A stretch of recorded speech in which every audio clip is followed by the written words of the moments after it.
So another day here. It's Friday. It's a little gloomy out, but they said it's going to be nice today. Nice day for a game. Let's play two. Yeah, whatever that expression. That's a baseball expression. I love baseball. Actually, I really just like it metaphorically, not really as a game. Like, you know, it's also the only game you use to tell people how advanced you got sexually with a woman, such as getting to first, second, or third base and a home run. Let's just be clear: first base is boobs, second is vagina, I think, and third is boobs and vagina, and then home run is sex. I forgot.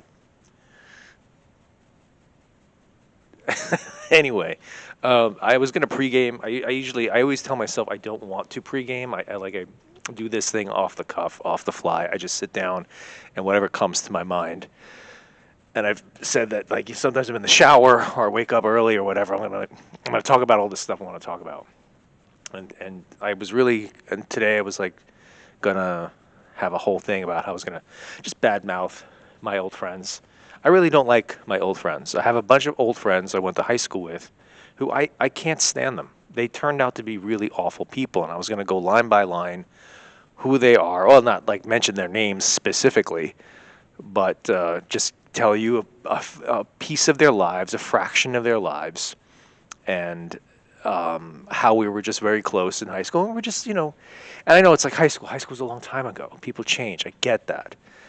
And yes, that's true for the most part. But there are still things like that things should not change, like integrity or help or to that all my friends exist now in this world, and it's terrible. That if they don't see any benefit in helping you, then they don't want to.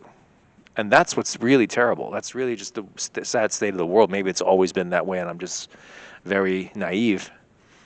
But I've talked to these friends recently, and I had a falling out with all of them, and nothing better than getting drunk and then and yelling at these people over the phone or texting them bad things. Of course, so it's like, well, it's your fault. Well, it's like, no, because I wanted to make a stand, and I just wanted to really just dig into them, and knives out all the way, because it's because they live in these worlds now. See, it's like to break it down what they are, what their worlds are like. Anyway, they're all married to a degree. Some have kids. The problem is that they are in their respected worlds, and that world is very closed. And and they live in worlds now. My ex-friends from high school, that no one says no to them. No one calls them out for anything. Yeah, I have a cousin that way too. Yeah, I actually know a couple of people that way, that they have so much. Some of them have so much money that they're only around people that just say yes to them. One called himself a guru. He's in the martial arts. He says he's a guru and he can't associate with me because he's a guru. I mean, that's just awful.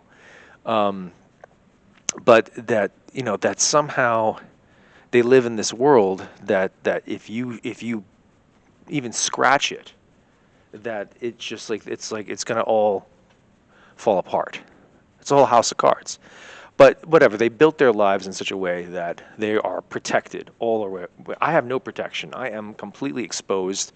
I'm vulnerable, because whatever, I'm an artist too, because I have to keep myself open constantly. Not necessarily be an open wound, but just open, and as in, I have to see things and not judge too much. And that's my fault if I judge a lot, but I have to keep myself. There has to be like a two-way street going on here. That I have to kind of like, just like, and if a friend of mine needs help, of course I would help them if I could, especially if and if I could help them financially, I definitely would too, because I don't feel like I have to get something out of it. But this is what, you know, I talked to this other friend, like the one I said was a guru. Like I asked him, because whatever, I feel like I've been drinking too much, and then at the same time want to get back in shape, and then he sends me this regimen And he's like, "Oh, aren't you glad I didn't charge you?" And I'm like, why would you charge me? Why even say something like that? Like, as if, he just cut and paste something and threw it in a text, and then somehow whatever that well, I'm glad I didn't charge you. And it's like another friend, who got wealthy with cryptocurrency, and I was asking him for some advice, and like to not, I guess, help me with this other thing he was doing with the crypto. And he's like, "Well, what's my cut?" And I'm like, "What do you mean, what's your cut? Like, can we just get this started? Like, I try." And he's like, "No, I need 20%, or else I'm not going to do anything for you." And I'm just like, well, and then that, and you see how that conversation went to hell. This guy who's got more money than he'll ever need in his life. I wasn't even I was just like saying like, "Hey, whatever." And he's like, "No, no, no. You have to give me something for it." So that, and you see how the falling outs begin. You know, um, another one became, I guess you could call it quote unquote famous adult film star. And I know video, I know this production, like I wanted to, I guess work with him in a way, I guess, whatever, or at least artistically, try to get my, to do something, I don't know, whatever. And he's like, "No, no, no, you're gonna ruin my career if you get involved, with, I'm like, I'm not trying to ruin anybody's career, man. And it just is like, my God, like, here are these people that, I tried to align with them, asked for their help, their guidance, or something like that, and everything just blew to pieces. And it's just like, and these people, I guess, not worth it. And these are people that I used to drive around with all night in Queens with. We used to laugh, we used to drink. I liked them better when they were nothing.